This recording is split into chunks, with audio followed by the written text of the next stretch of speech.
Welcome to the Slop Farm. Enjoy the video.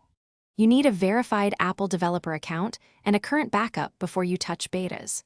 Once done, download the iOS developer beta profile directly on the iPhone. Make sure you accept the profile and reboot the device. You do this because the profile lets software updates see pre-release builds. After reboot, open Settings and confirm the profile appears under Device Management.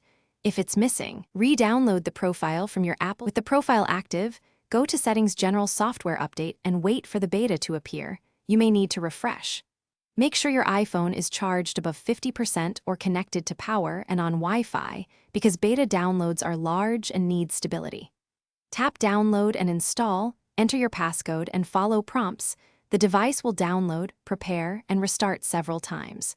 You're installing early code, so expect longer update phases and additional prompts from apps.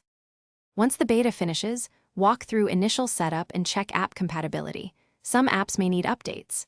If something goes wrong, first try a force restart. Press volume up, volume down, then hold the side button until the Apple logo appears. If the phone won't boot or is unstable, connect to a Mac and use Finder to restore from your backup or reinstall the public release IPSWA. Make sure you have a current backup so you can recover data quickly.